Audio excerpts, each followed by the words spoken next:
అంటే మీరు ఒకటి రెండు స్పీచెస్లో చెప్పడం జరిగింది ఏంటంటే అమ్మాయి కానీ అబ్బాయి కానీ అసలు బొట్టు ఎందుకు పెట్టుకోవాలి, జడ ఎందుకు వేసుకోవాలి అనే దానికి మీరు చాలా చక్కగా చెప్పారు. సో నేను ఒక్కదాన్ని తెలుసుకుంటే కాదు 10 మందికి తెలియచెప్పాలని ఉద్దేశం. ఒకసారి అంటే చెప్పాను కదా తల్లి, మనకి ప్రతి సంప్రదాయాన్ని మన పూర్వీకులు చాలా పరిశోధించి ఆలోచించి మనకు అన్నీ అందించారు వాళ్ళు. మిగతా దేశాలకి మన దేశానికి అదే చెప్పాను కదా, ఈ దేశంలో మానసికంగా కూడా ఆరోగ్యంగా ఎలా ఉండాలని ఆలోచించారు, శారీరక ఆరోగ్యంతో పాటు. ఈ బొట్టు పెట్టుకోవడం అనేది ఏదైతే ఉన్నదో భ్రుకుటి అంట, భ్రూమధ్యము అంటారు ఆ బొట్టు పెట్టుకునే స్థానాన్ని. మానస సరోవరము అంటారు, త్రివేణి సంగమం అని కూడా అంటారు దాన్ని. అక్కడే ఆజ్ఞాచక్రం ఉంటుంది. 72,000 నాడులు ఉన్నాయి కదా మన దేహంలో. ఈ 72,000 నాడులు ఇడా పింగళ సుషుమ్నా నాడులు చాలా ప్రధానం వహించినాయి. మన నామం పెట్టుకుంటాను చూడండి, 3 నామాలు అక్కడ అట్లా కరెక్ట్గా అక్కడ ఉంటాయి అన్నమాట. అక్కడ సంగమించేటటువంటి ప్రదేశం అది ఈ 3. అక్కడ కనుక ఈ కుంకుమలో ఉన్నటువంటి పసుపు కొన్ని ఔషధాలు కలిపి కుంకుమ తయారు చేస్తారు. ఆ తయారు చేసిన కుంకుమ భ్రూమధ్యం దగ్గర పెట్టుకోవడం వల్ల మెదడులోకి ఒత్తిడి తగ్గుతుంది. ఆ కుంకుమలో ఉన్న సారం రోమకూపాలు అంటే మనకు హోల్స్ ఉంటాయి కదా శరీర చర్మానికి, రోమకూపాలు, ఆ రోమకూపాల ద్వారా మెదడుకు చేరి మళ్ళీ శాంతి కాముకుల్ని చేస్తుంది. ఒత్తిడికి గురి కానివ్వకుండా, స్ట్రెస్ అంటున్నారు ఇప్పుడు, దానికి గురి కానివ్వకుండా కాపాడేటటువంటి గొప్ప గుణం కుంకుమకి సింధూరానికి ఉన్నది, మంచి గంధానికి. అది పెట్టుకోవడం వల్ల చల్లబరుస్తుంది. అందుకే అమ్మవారికి కుంకుమ పూజ అంటే ఇష్టం అంటే ఏమిటి, ఆ ఎరుపు అనేదేమో చైతన్యానికి ప్రతీక. కుంకుమలో ఉన్న ఔషధులన్నీ కూడా మెదడుకు చేరి మనల్ని బ్లడ్ ప్రెషర్స్, షుగర్ లాంటి వ్యాధులు రానివ్వకుండా కాపాడే శక్తి కుంకుమకి ఉండడం వల్ల స్త్రీ పురుషులు ఇరువురు కూడా కుంకుమ ధరించడం అనేది మనకు సంప్రదాయంగా. స్త్రీలే కాదు పురుషులు కూడా ధరించేవారు. మా నాన్నగారు వాళ్ళు భోజనం చేసే ముందు ఒక భరిణె ఉండేది వాళ్ళకి, బొట్టు పెట్టే అనేవాళ్ళం. ఆ సింధూరం నామం ధరించి కానీ భోజనం చేసేవాళ్ళు కాదు. పురుషులు కూడా ధరిస్తారు కుంకుమ. ఇప్పటికే ముందుగా పురుషులు కూడా కుంకుమ బొట్టు పెట్టుకోవడం అనేది అది కుంకుమకు ఉన్నటువంటి గొప్ప విశేషం. ఇంకోటి ఏంటి అడిగారు మీరు? జడ అండి.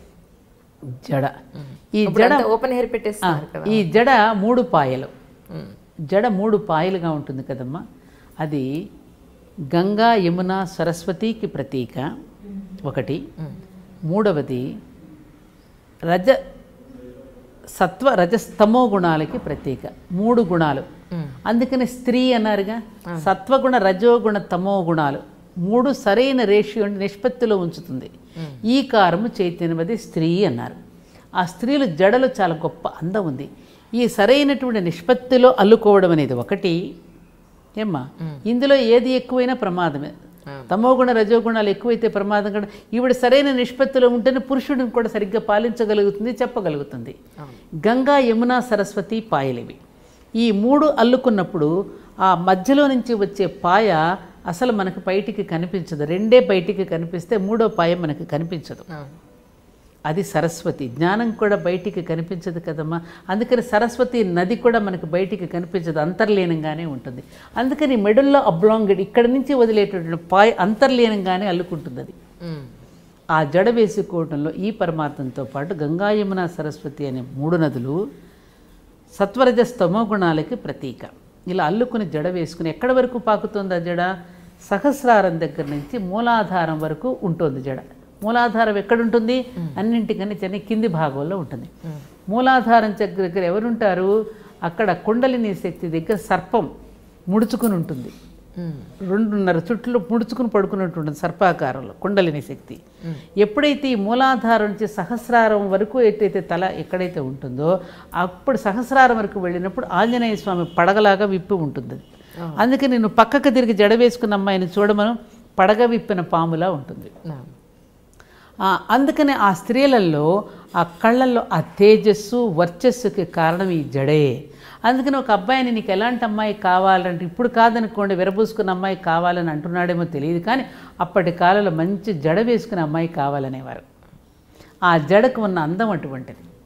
ఏమో ఆ జడ వేసుకోవటంలో అదొకటి కాకుండా మీరు జానకిరాముడు చూస్తే దానిలో చక్కగా చెప్పింది, అది కరెక్ట్. అది తల్లి కూతురికి జడ వేస్తూ అల్లుతూ ఒక్కొక్క పాయిని ఒక్కొక్క వెంట్రుకని కూడా శృతి కలుపుతూ జడల్లుకుంటూ వస్తుంటుంది అనమాట.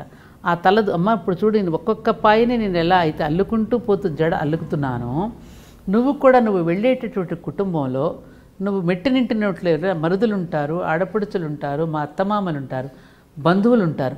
వాళ్ళందరినీ కూడా ఇలా అల్లుకుంటూ పోవాలమ్మా, శృతి కలుపుకుంటూ పోవాలమ్మా అని తల్లి ఆ జడ వేస్తున్నప్పుడు చెబుతుంది.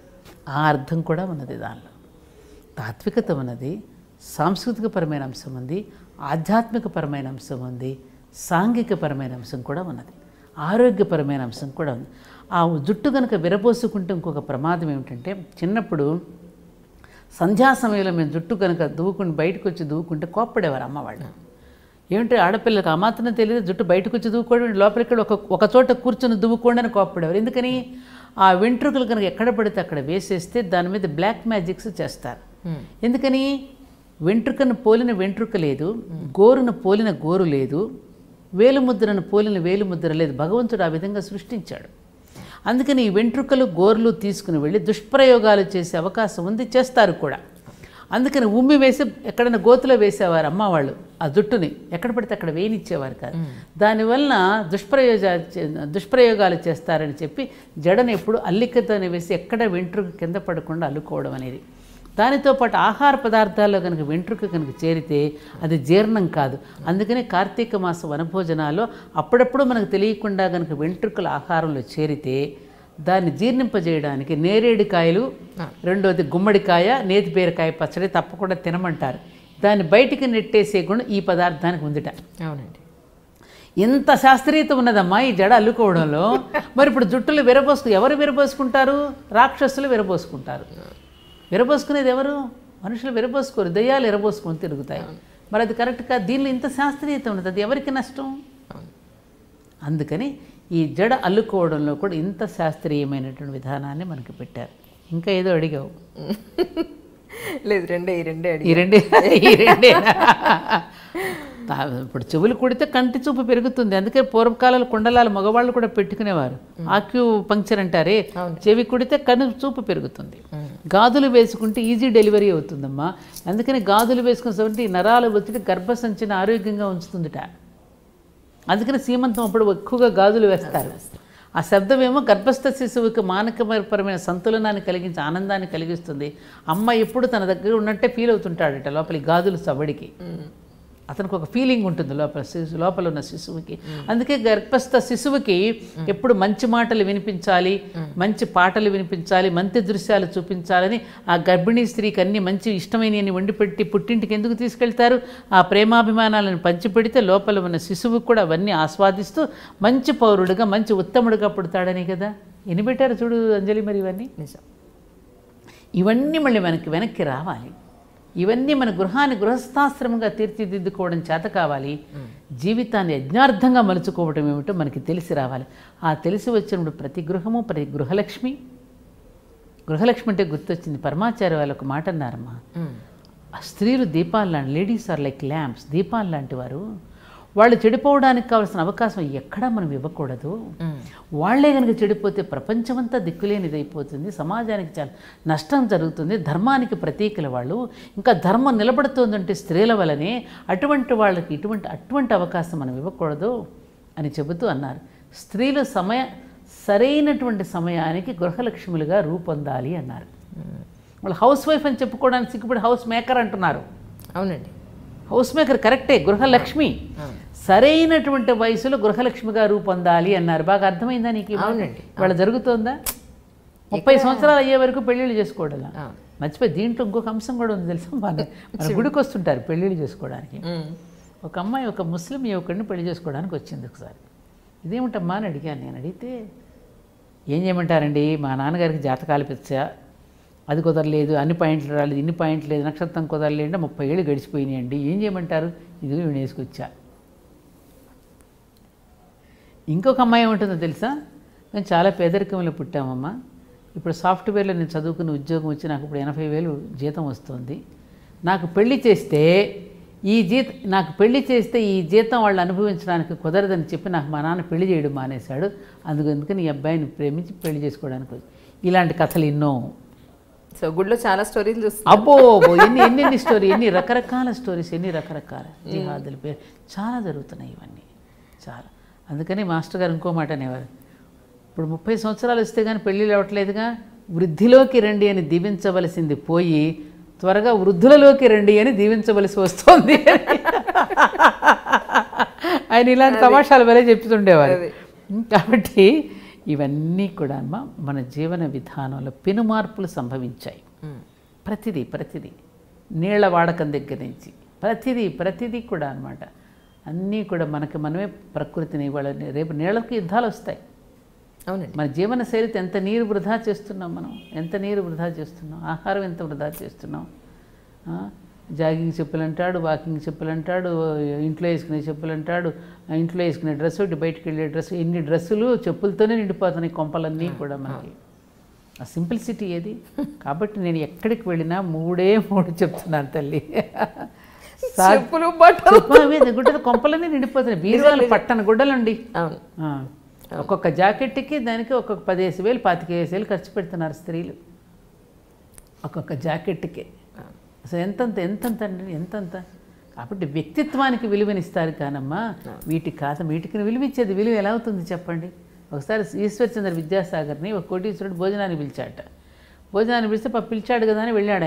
ఆయన సింపుల్ మ్యాన్ కదా. భోజనానికి వెళితే ఆయన బట్టలు అవి చూసి ఎవరో రానివ్వలేదు ఆయన లోపలికి. రానివ్వకపోతే ఓహో నా డ్రెస్సు చూసి వీళ్ళు రానివ్వలేదు కదా అని వెళ్ళిపోయి అక్కడ ఒక అద్దెకి తీసుకున్నాడు, ఒక కోటు బూటు వేసుకుని వచ్చేస్తే అప్పుడు రానిస్తే బంతిలో కూర్చుని భోజనం చేస్తాను కూర్చుని బూటు బొంచేయి, కోటు బొంచేయి, బూటు తిను, కోటు తిను అంటా కూర్చున్నా అంట అక్కడ. ఈలోపు పిలిచిన యజమాని, సార్ ఏంటి సార్ మీరు ఇక్కడ కూర్చుని ఏంటి బొంచేయి ఏంటి సార్ ఇలా, మరి నన్ను నా సూటు బూటు చూసి కదా పిలిచారు, అందుకని బూటుని తినమంటున్నాను కోటుని తినమంటున్నాను అన్న, నన్ను కాదు కదా తినమంది, మరి మీ అనేసరి సిగ్గుపడ్డాట. అదే అలాగే ఉందిగా ఇవాళ. అలాంటి ఫాల్స్ ప్రెస్టేజ్కి వెళ్ళిపోయి అసలు నానా రకాలైనటువంటి ఇబ్బందుల్ని కొని తెచ్చుకుని రిటర్న్ గిఫ్ట్లు అది ఇవ్వకపోతే ఏమనుకుంటారోనని భర్తను అప్పులు పాలు చేసి ఆ రిటర్న్ గిఫ్ట్ల కోసం లక్షలు ఖర్చు పెట్టి పెళ్ళిళ్ళు బ్రహ్మాండంగా కోట్ల కొద్ది ఖర్చు పెట్టి అసలు పెళ్లి చేసుకునే అమ్మాయికి కానీ చేసుకునేవాడికి కానీ ఒరే మీరు ఇలా ఉండాలిరా అని ఎవరైనా చెప్తున్నారా? చెప్పే తాతయ్యలు బాబాయిలు ఇళ్లలో ఉంటున్నారు, అసలు వాళ్ళని పెళ్ళిళ్ళకే తీసుకురావట్లేదు. నేను ఓల్డ్ ఏజ్ హోమ్లో ఒక ఆయన చెప్తున్నాడు, పాప మనోడు పెళ్ళి అవుతుంది పిలుస్తారేమని ఎదురు చూస్తుంటే, ఏమండి మా మనోడు పెళ్ళి అవుతుందండి మీరు కూడా రండి అని మమ్మల్ని పిలుస్తారమ్మా, అసలు ఆయన్నే పిలవదు ఇంకా నన్నేం పిలుస్తారు, ఆయన్నే పిలవట్లేదంట. చాలా బాధాకరం. 3వ రోజుగా అమ్మాయి సూట్ వేసుకుని వచ్చేస్తుంది, కోట్లన్నీ వృధా.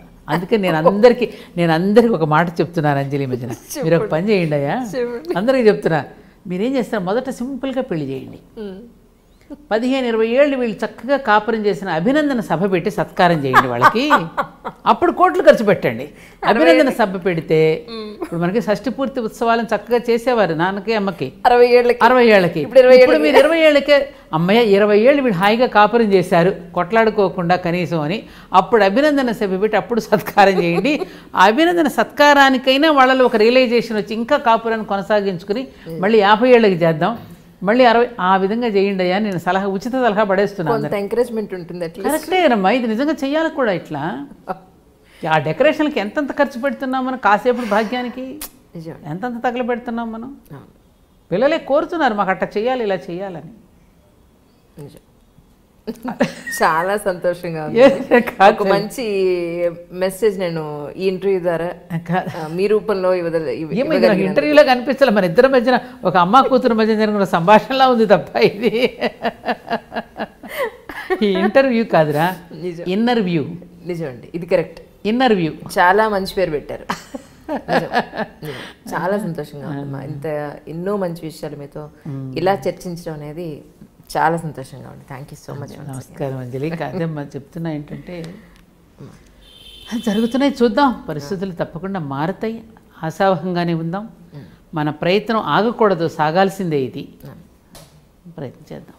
మీలాంటి వాళ్ళు కుటుంబానికి ఒకళ్ళు ఉంటే మరీ స్వార్థం అయిపోతుందేమో, కనీసం ఒక 10 కుటుంబాలకు ఒకళ్ళన్నా ఉంటే తెలియని ఎన్నో విషయాలు పిల్లలకి మాలాంటి తల్లులకి డెఫినెట్గా చాలా విషయాలు తెలుసుకుంటాం. యదా యదా హి ధర్మస్య గ్లానిర్భవతి భారత అభ్యుత్థానం అధర్మస్య తదాత్మానం సుజామ్యమని అన్నాడే, ధర్మానికి గ్లాని వచ్చినప్పుడల్లా నేను అవతరిస్తానని ఇవాళ ఆయన సూక్ష్మ రూపంలో మీడియా ద్వారా కూడా అవతరిస్తున్నాడని అనుకోవాలి మనం. ఎందుకంటే ఇవాళ మీరు చెప్తున్నటువంటి విషయాన్ని కొన్ని కోట్ల మందికి అందించేస్తున్నారుగా మీరు ఒక నిమిషంలో. అవునండి. మరి ఒక రకంగా శ్రీకృష్ణ పరమాత్మ ఒక వాక్కు రూపంలో ఏమ్మా మీడియాని చాలా గొప్ప స్థాయిలో పెట్టారే. మరి ఇలా వినియోగించుకుంటే అంతే కదా తల్లి. మంచి మంచి విషయాలు, మంచి విషయాలు. ఇప్పుడు నారద మహర్షి లోక కళ్యాణం కోసం అవతరించాడు. లోక కళ్యాణం అంటే ఇదే కదా లోక కళ్యాణం. కాబట్టి ఆ రూపంలో కూడా సూక్ష్మ రూపంలో కూడా అవతరిస్తాడు కదా. దీనిని కూడా మీడియా అంటే ఎవరు మాధ్యమం, ఎవరికి మాధ్యమం? ఆనాడు శ్రీకృష్ణ రాయబారం అంటే ఏమిటి? ఇదే కదా. ఈ మాధ్యమం ద్వారా కూడా ప్రజలకు చేరవేసే విధానం ద్వారా కూడా ఆ ధర్మానికి గ్లాని వచ్చినప్పుడు ఇలా కూడా అవతరించాడు ఈ రూపంలో. ఎందుకు అనుకోకూడదు మనం? అదే జరుగుతోంది. మంచిని ప్రసారం చేస్తున్నదంతా ఆయనదే కదా, మనం కాదు కదమ్మా. ఈ వాక్కు నాది కాదు, ఈ మాట నాది. ఇదంతా ఎవరిది? శ్రీకృష్ణుడు అంతటి వాడే. కొత్తగా నేను ఏది చెప్పడం లేదు, ఇదివరకు చెప్పిందే మీకు గుర్తు చేస్తున్నాను అన్నాడు. త్రేతాయుగంలో వశిష్ఠ గీత రాలా, అంతకుముందే భగవద్గీత కన్నా వశిష్ఠ గీత ముందే ఉన్నది కదా, దానికి కొనసాగింపే కదా ఇవన్నీ. కాబట్టి ఎవరు కొత్తగా చెప్పింది లేదు. వాళ్ళు చెప్పగా మీరు కొందరు దోశలు పెట్టారు, ఆ దోశలు పెట్టి ఇలా ఇలా గురు పరంపరగా సాగి వస్తుంది ఇది. కాబట్టి ఈ భూమి మీద ఎందరెందరో తపస్సంపన్నులు ఋషులు ధారపోసి వెళ్ళారమ్మా ఎంతో శక్తిని. ఆ ధారపోసిన శక్తి వృధా ఎలా పోతుంది? కాబట్టి మనకే కొన్ని ప్రాక్టికల్గా తెలియడం కోసం వాళ్ళ కొంత మౌనం వహిస్తున్నారు వాళ్ళు. ఇంకా తెలియని రాకపోతారా అన్నట్టుగా చూస్తున్నారు వాళ్ళు. కాబట్టి ఆ సమయం వచ్చేసింది. తప్పగా ఒక సదాశయంతో పెట్టినటువంటి మీలాంటి సంస్థలన్నీ కూడా ఎవరు ఏ మంచి మాట చెప్పినా ప్రపంచానికి అందించే దిశగా మీరు చేసే ప్రయత్నం గొప్పదే. ఇలాంటి ప్రయత్నాలు ఇంకెన్నో మంచి వైపు నడిపించాలని నా తరపు నుంచి కూడా మిమ్మల్ని కూడా నేను అభినందిస్తూ సెలవు తీసుకుంటున్నాను అమ్మాయి. Thank you so much.